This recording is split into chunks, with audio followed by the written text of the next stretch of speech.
बताइए आप, यह जो हो रहा है यह क्या हो रहा है? नंद बाबा ने कहा, बेटा भगवान इंद्र वर्षा तथा मेघों के स्वामी हैं, और जब हम उन्हें, मेघ उन्हीं के अपने रूप हैं, और जब वो जल बरसाते हैं तब ही सब जीवों का जीवन सही तरह से चल पाता है, सबको सामग्री मिल जाती है।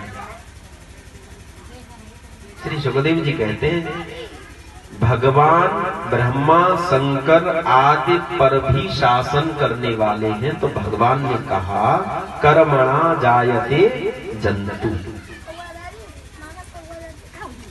हम और आप जो कर्म कर रहे हैं, अवश्यमेव भोक्तव्यम कृतम कर्म शुभाशुभम, हमें अपने कर्मों को अवश्य ही भोगना पड़ेगा।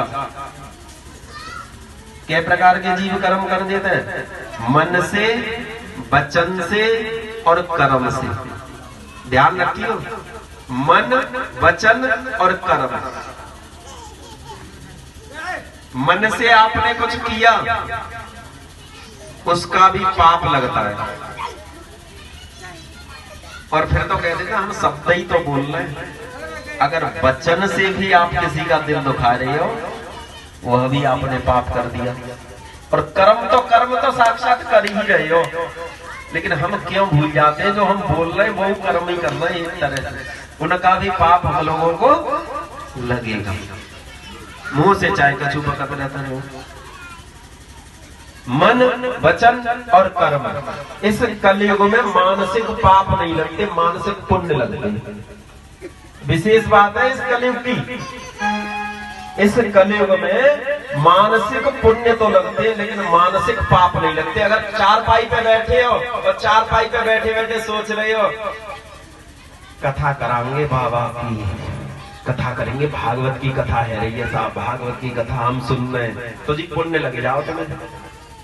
अगर तुम किसी के बारे में बुरा सोच रहे हो तो पाप नहीं लगेगा। यह कलयुग की महिमा है कि मानसिक पुण्य तो लगते हैं, मानसिक पाप नहीं लगते। लेकिन हम ऐसे हैं कि बैठे बैठे अच्छा सोच जाए, हमें ऐसे लोग हैं कि बैठे बैठे काऊ के बारे में अच्छा सोच जाए, ऐसा तो है ही। बैठे बैठे हम लोग किसी के बारे में अच्छा सोचना है, ऐसा हो ही नहीं सकता। सही बात हो जा करें। तो श्री भगवान ने कहा कि कर्मणा जायते जंतु कर्मणैव विलीयते, कर्म से ही जंतु जीव पैदा होता है और कर्म में ही विलीन हो जाता है। और इसमें इंद्र का करेगा, श्री भगवान ने कहा इसमें इंद्र करेगा क्या? जब प्राणी को अपने कर्मों के अनुसार ही फल भोगने को मिल रहा है, तो इसमें इंद्र की क्या आवश्यकता है कि इंद्र का यज्ञ किया जाए? पिताजी आप ये बताओ हम कौन है? इस जगह देखो कर्म भी बताए, ब्राह्मण का कर्म बताया वेदों का अध्ययन अध्यापन से। ब्राह्मण का ऐसे कमाए अध्ययन अध्यापन, क्षत्रिय पृथ्वी पालन से, और वैश्य की वृत्ति क्या है? वैश्य की वृत्ति बताई कृषि, वाणिज्य, गौरक्षा और ब्याज लेना। उनकी ब्याज लेना हमारे यहाँ धर्म नहीं माना जाता, और हमारे पास इतना रुपया पैसा नहीं होता कि हम वाणिज्य व्यापार कर सके।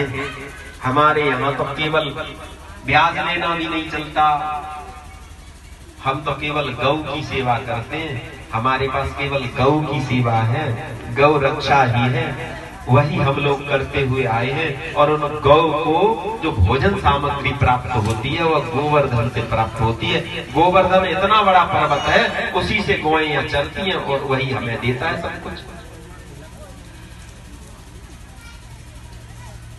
हमें गिरिराज का यजन करना चाहिए, हमें गोवर्धन का यजन करना चाहिए।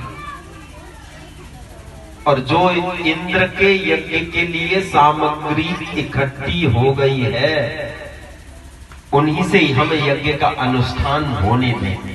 और लेकिन इंद्र का यज्ञ न करे, इंद्र का यज्ञ न करके किनको यज्ञ कर दे? गोवर्धन जी को। और हम यहां तक कह रहे हैं इसमें चांडाल, पतित और कुत्तों तक को यथा योग्य वस्तुएं देकर गायों को चारा दिया जाए और गिरिराज को भोग लगाया जाए। गिरिराज को भोग लगाया जाए, चारा दिया जाए। और हम तो यहां तक कह रहे हैं खीर, हलवा, पुआ, पूड़ी, और अगर किसी के पास यह भी ना हो तो मूंग की दाल तक लिख रही है भागवत जी में। क्या उन्हें बताइए आज तक? भागवत जी में लिखी रही है मूंग की दाल तक बनाए नहीं जाए। और गोवर्धन जी को तो बहुत प्रिय है। श्री सुखदेव जी कहते हैं परीक्षित, भगवान ने अपनी इच्छा प्रकट की और मालूम है इंद्र देवता के विरुद्ध नहीं थे भगवान, लेकिन इंद्र को घमंड हो चुका था। उस घमंड को नीचा करने के लिए, क्योंकि भगवान किसी का घमंड रखते नहीं, किसी का भी घमंड नहीं रखते भगवान। अब तो भैया गिरिराज के पूजन की तैयारी है भाई, और सब लोग गिरिराज को पूजन करने के लिए गई।